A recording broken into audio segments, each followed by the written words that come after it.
आज बनवणार आहे राजमा। राजमा हे मी रात्री भिजवून ठेवला होता। याला रात्रभर भिजवून ठेवला आणि आता मी स्वच्छ पाण्याने धुवून साफ करून घेतलेले आहे। आता याच्यात आणि एका कुकरमध्ये मी आता याच्यामध्ये टाकते आणि त्यामध्ये एक छोट्या आकाराचा आलू टाकते।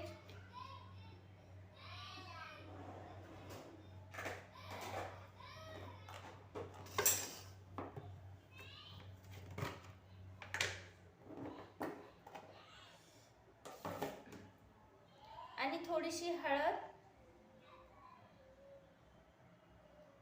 आणि थोडंसं लाल तिखट टाकते याच्यामध्ये आणि थोडंसं मीठ टाकते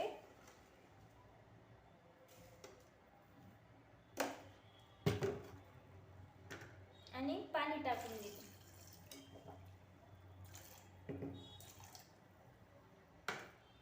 आता याला मी 2-3 शिट्ट्या होईपर्यंत शिजून घेणार आहे।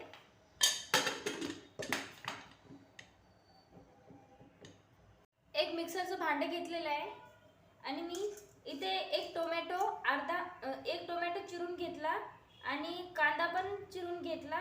हे कोथिंबीर आणि लसणाच्या पाकळ्या आणि थोडीशी अद्रक हे याच्यामध्ये टाकणार आहे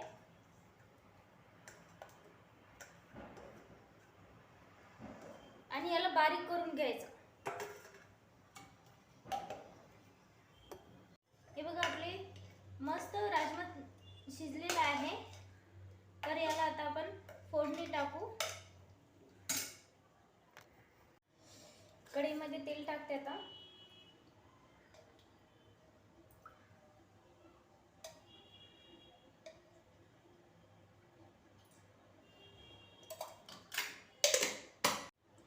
यामध्ये तेल गरम झालेलं आहे।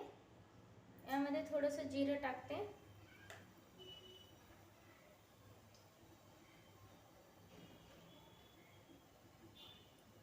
जिरं टाकल्यानंतर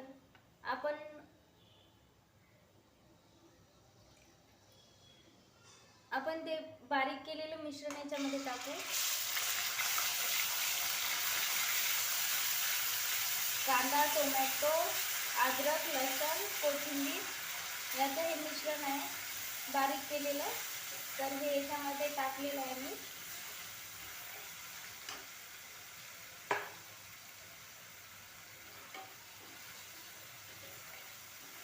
याला चांगलं असं शिजू द्या। 1 चम्मच लाल तिखट टाकते।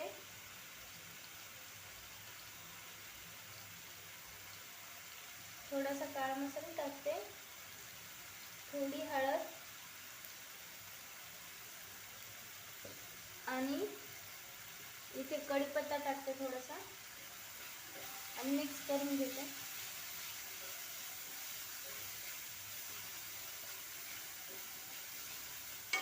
मिक्स करून घेतल्याने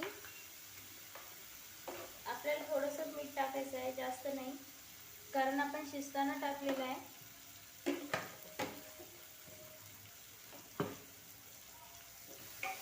आणि याला सगळं मिक्स करून घ्यायचं आता मस्त।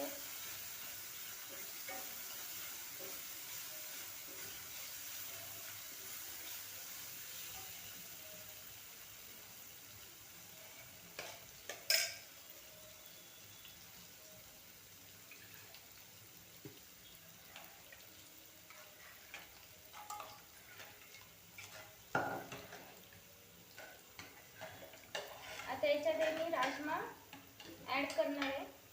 याच्यात राजमा टाकून देते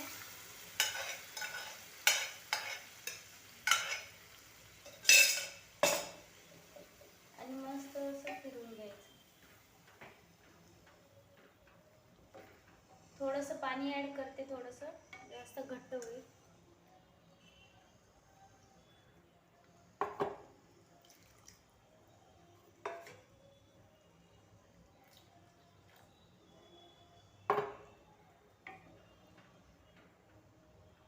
आणि याला उकळी येईपर्यंत झाकून ठेवायचं आहे।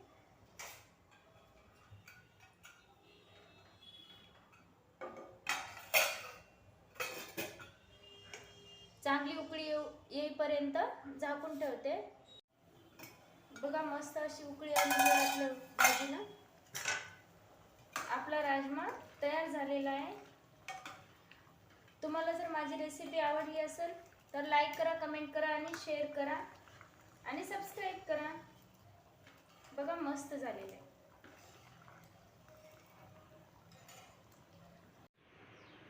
बघा किती छान दिसतंय राजमा आपला. स्वस्त खा आणि मस्त राहा.